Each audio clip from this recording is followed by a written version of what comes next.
जय हिंद बच्चों। आज हम कक्षा 11 भौतिक भूगोल के मूल सिद्धांत पुस्तक का अध्याय 11 ही पढ़ेंगे, वायुमंडल में जल। बच्चों, आप सभी जानते हैं कि हवा में जल वाष्प मौजूद होती है। अपनी आंखों से भी देखते हैं, कई बार हम घर में पानी गर्म करते हैं तो देखते हैं हवा में भी जल वाष्प होती है और वायुमंडल में तो होती है। इसमें वायुमंडल के आयतन में 0 से लेकर 4% तक की जल वाष्प में भिन्नता पाई जाती है। मौसम की परिघटना में इसका बहुत महत्वपूर्ण योगदान होता है बच्चों, क्योंकि जल वाष्प से ही संघनन क्रिया द्वारा बादल बनते हैं और बादल के बाद वर्षा होती है। जल वायुमंडल में 3 अवस्थाओं में, जैसे गैसीय, द्रवीय और ठोस रूप में उपस्थित होता है। वायुमंडल में आर्द्रता जलाशयों से वाष्पीकरण तथा पौधों में वाष्पोत्सर्जन से प्राप्त होती है। इस प्रकार वायुमंडल महासागरों तथा महाद्वीपों के बीच जल का लगातार आदान प्रदान, वाष्पीकरण, वाष्पोत्सर्जन, संघनन एवं वर्षा की प्रक्रिया द्वारा होता रहता है। ये एक जल चक्र की भांति चलता रहता है। हवा में मौजूद जल वाष्प को ही बच्चों आर्द्रता कहते हैं और इस आर्द्रता का हम बहुत अच्छा एक उदाहरण आप सभी जानते हैं कि वर्षा ऋतु में हमारे कपड़े देर से सूखते हैं, जबकि गर्मी में हमारे कपड़े जल्दी सूख जाते हैं। और इसका बहुत साधारण सा कारण हम आप सभी जानते हैं कि वर्षा ऋतु में हवा में जल वाष्प की मात्रा या आर्द्रता अधिक होती है और गर्मियों में हवा में आर्द्रता की मात्रा बहुत ही कम होती है। इसलिए गर्मी में कपड़े जल्दी सूख जाते हैं और वर्षा ऋतु में कपड़े देर से सूखते हैं। मात्रात्मक दृष्टि से इसे विभिन्न प्रकार से व्यक्त किया जा सकता है। वायुमंडल में मौजूद जल वाष्प की वास्तविक मात्रा को निरपेक्ष आर्द्रता कहा जाता है। यह हवा के प्रति इकाई आयतन में जल वाष्प का वजन है। इसे ग्राम प्रति घन मीटर के रूप में व्यक्त किया जाता है। हवा द्वारा जल वाष्प को ग्रहण करने की क्षमता पूरी तरह से तापमान पर ही निर्भर होती है। जहाँ अधिक तापमान होगा तो आर्द्रता की मात्रा कम होगी, जहाँ कम तापमान होगा आर्द्रता की मात्रा अधिक होगी। निरपेक्ष आर्द्रता पृथ्वी की सतह पर अलग अलग स्थानों में अलग अलग होती है। वायुमंडल में मौजूद आर्द्रता के प्रतिशत को सापेक्ष आर्द्रता कहा जाता है। हवा के तापमान के बदलने के साथ ही आर्द्रता को ग्रहण करने की क्षमता बढ़ती है तथा सापेक्ष आर्द्रता भी प्रभावित होती है। यह महासागरों के ऊपर सबसे अधिक तथा महाद्वीपों के ऊपर सबसे कम होती है, क्योंकि महाद्वीप और महासागरों के तापमान में हमेशा अंतर पाया जाता है या भिन्नता पाई जाती है।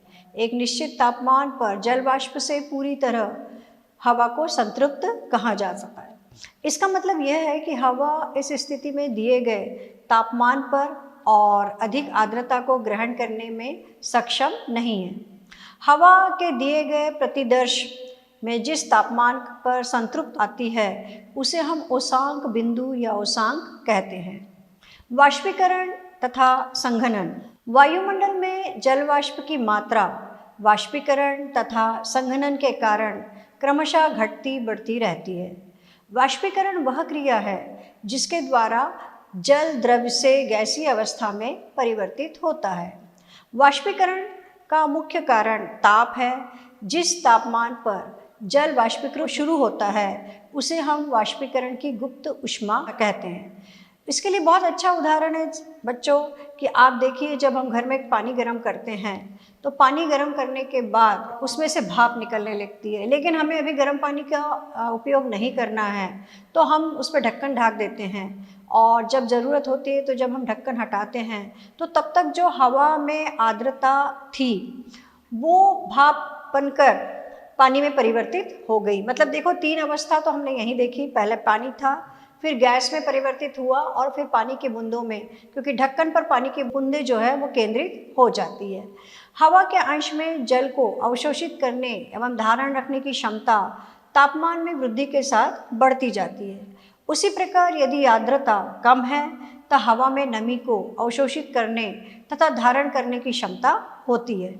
हवा की गति संतृप्त परत के द्वारा हटा देती है।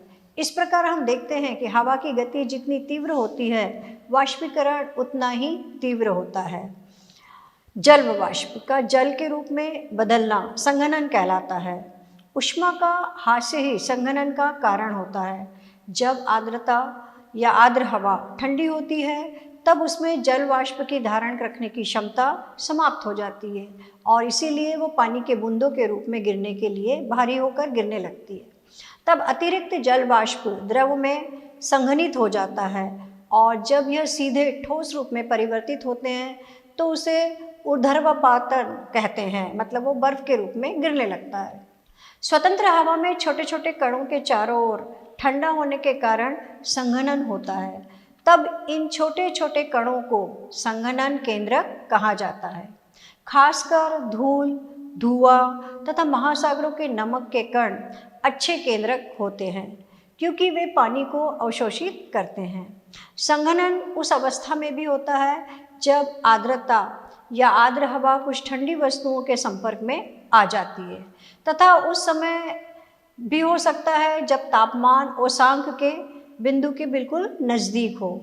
इस प्रकार संघनन ठंडा होने की मात्रा तथा हवा के सापेक्ष आर्द्रता पर निर्भर होता है।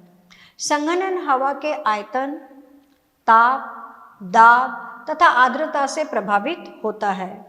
संघनन तब होता है बच्चों जब वायु का आयतन नियत हो एवं तापमान ओसांक तक गिर जाए। दूसरा परिस्थिति होती है वायु का आयतन तथा तापमान दोनों ही कम हो जाए। तीसरी स्थिति होती है कि वाष्पीकरण द्वारा वायु में और अधिक जल वाष्प प्रविष्ट हो जाए। फिर भी हवा के तापमान में कमी संघनन के लिए सबसे अच्छी अवस्था होती है। संघनन के बाद वायुमंडल की जल वाष्प या आर्द्रता निम्नलिखित में से एक रूप में परिवर्तित हो जाती है, या तो ओस, कोहरा और तुषार एवं बादलों की स्थिति एवं तापमान के आधार पर संघनन के प्रकार को वर्गीकृत किया जा सकता है।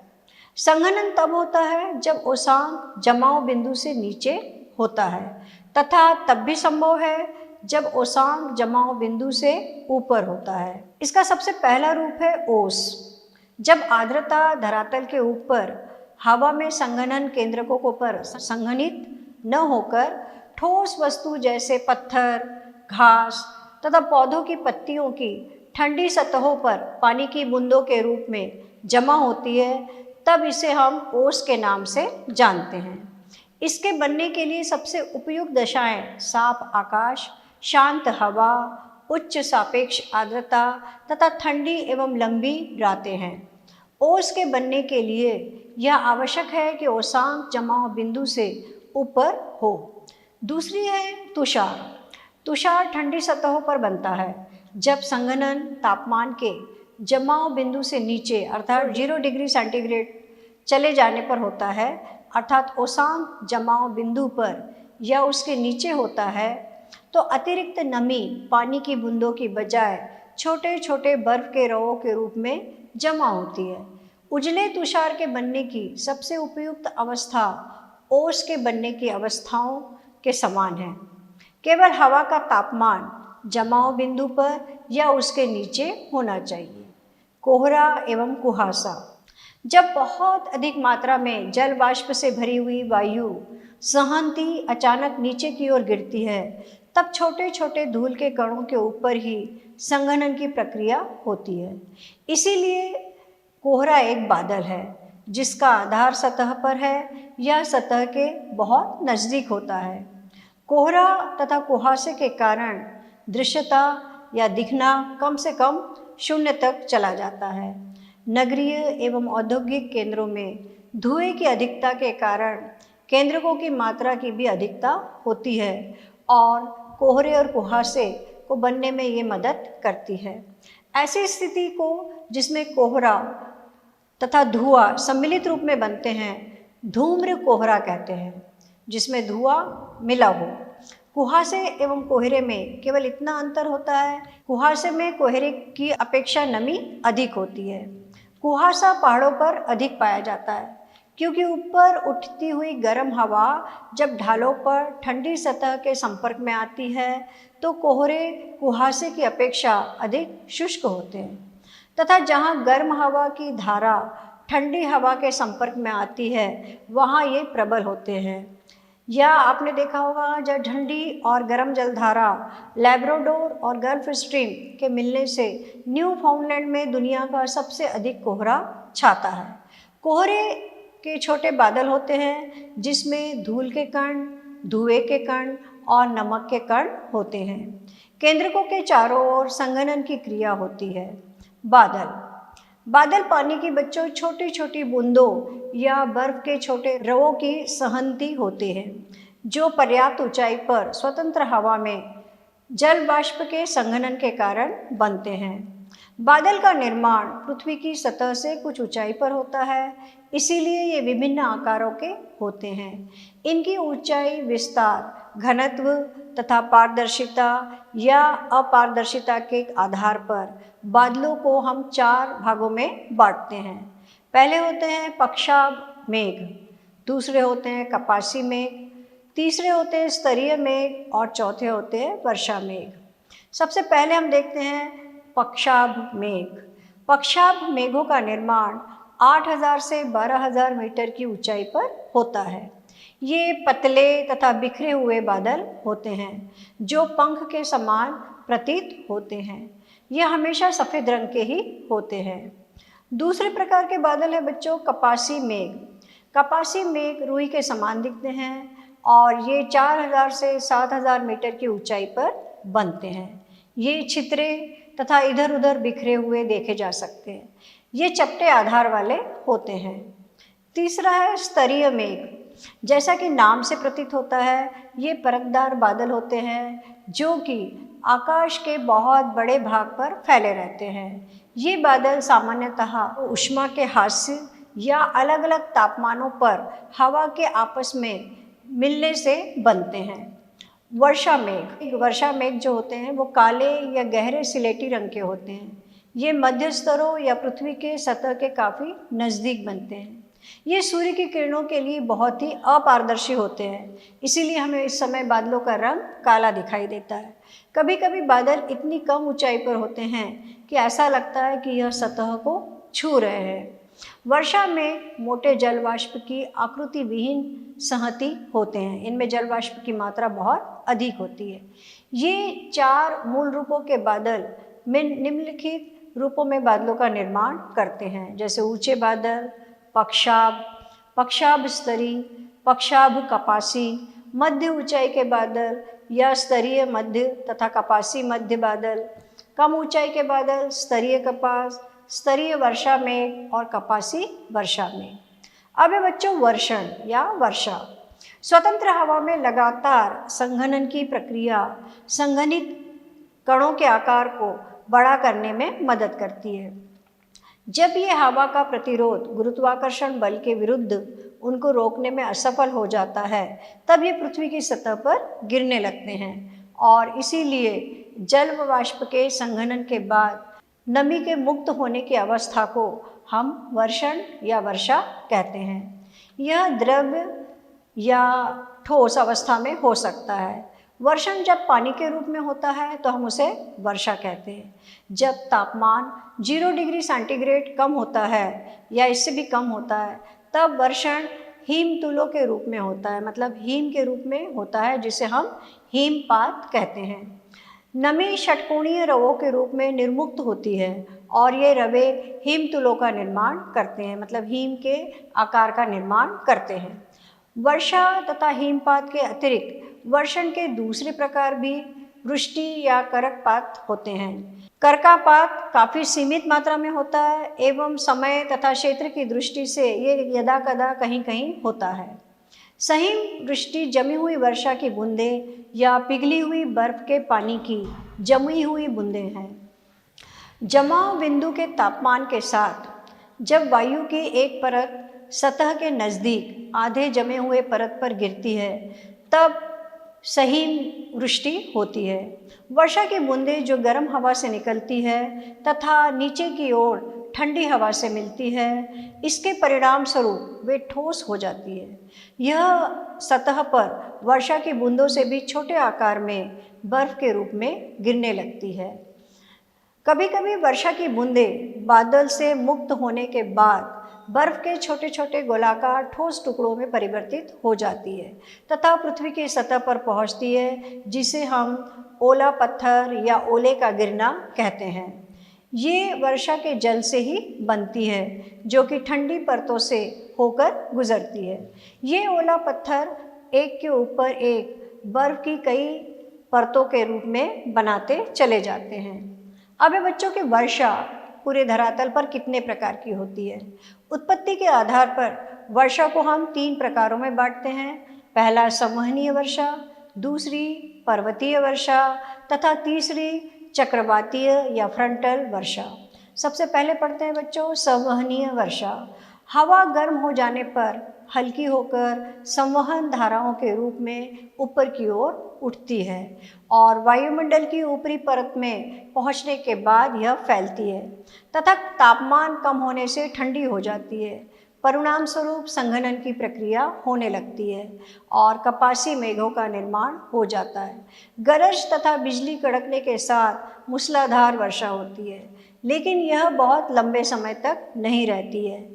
भारत में भी यह वर्षा पाई जाती है, लेकिन हमारे यहाँ भूमध्य रेखा, विश्व में भूमध्य रेखा पर यह वर्षा प्रतिदिन दोपहर को 2 बजे से बादल बनने लगते हैं, संवहनीय क्रिया होती है और शाम को 6 बजे 200 सेंटीमीटर से अधिक मूसलाधार वर्षा होती है। इस प्रकार की वर्षा गर्मियों में या दिन के गर्म समय में प्रायः होती है। यह विषुवत रेखीय क्षेत्र तथा खासकर उत्तरी गोलार्ध के महाद्वीपों के भीतरी भागों में प्रायः यह होती है। दूसरी प्रकार की वर्षा है बच्चों पर्वतीय वर्षा। यह एक संतृप्त वायु की सहनती पर्वतीय ढाल पर आती है, तब यह ऊपर उठने के लिए बाध्य हो जाती है तथा जैसे ही यह ऊपर की ओर उठती है तो यह फैल जाती है, जिससे तापमान कम हो जाता है तथा आर्द्रता संघनित हो जाती है। इस प्रकार की वर्षा का मुख्य गुण है पवनाभिमुख ढाल पर सबसे अधिक वर्षा होती है। मतलब जहाँ पे भी पर्वत होते हैं उनके सामने वाले हिस्से में तो वर्षा अधिक होती है, लेकिन पृष्ठ प्रदेश में वर्षा की मात्रा नहीं होती है। और भारत इसका सबसे अच्छा उदाहरण है बच्चों कि दक्षिणी पूर्वी मानसून पवनें जब उठती है और जब ये आर्द्रता से भरी होती है तो हिमालय पर्वत से टकराती है, लेकिन हिमालय के पीछे ये नहीं जा पाती क्योंकि हिमालय की ऊंचाई बहुत अधिक है। अतः यह भारत के उत्तर पश्चिम दिशा में मुड़ जाती है और इस भाग में वर्षा होने के बाद ये हवाएं दूसरे ढाल पर पहुंचती है। इस तरह हम देखते हैं कि जब ये नीचे उतरती है तो इनका तापमान बढ़ जाता है, तब उनकी आर्द्रता धारण करने की क्षमता भी बढ़ जाती है। इस प्रकार प्रतिपवन ढाल सूखे तथा वर्षा विहीन रह जाते हैं और इसीलिए हिमालय के पृष्ठ प्रदेश में पिछले हिस्से में गोबिका ठंडा मरुस्थल स्थित है। प्रतिपवन भाग में स्थित क्षेत्र जिसमें वर्षा कम होती है उसे हम वृष्टि छाया प्रदेश भी कहते हैं। यह पर्वतीय वर्षा या स्थलाकृत वर्षा के नाम से भी जानी जाती है। तीसरे प्रकार की वर्षा होती है बच्चों चक्रवातीय वर्षा या फ्रंटल वर्षा। बहिरूपण कटिबंधीय चक्रवात तथा चक्रवातीय वर्षा का अध्ययन हम पहले भी छोटी कक्षाओं में कर चुके हैं, लेकिन हम देखते हैं कि संसार में कई ऐसे स्थान हैं जहाँ चक्रवातीय वर्षा होती है। भारत के बंगाल की खाड़ी में इस प्रकार के चक्रवातीय वर्षा होती है और उससे तूफान भी आते हैं। संसार में वर्षा का वितरण। एक साल में पृथ्वी की सतह पर अलग अलग भागों में होने वाली वर्षा की मात्रा भिन्न भिन्न होती है तथा यह अलग अलग मौसमों में भी होती है, जैसा कि आप विश्व के मानचित्रों में देख रहे हैं। सामान्य तौर पर जब हम विषुवत रूप से ध्रुवों की तरफ जाते हैं तो वर्षा की मात्रा धीरे धीरे घटती जाती है। विश्व के तटीय क्षेत्रों में महाद्वीपों के भीतरी भागों की अपेक्षा अधिक वर्षा होती है, क्योंकि आर्द्रता भरी हवाएं सबसे पहले समुद्र के तटों पर ही पहुंचती है।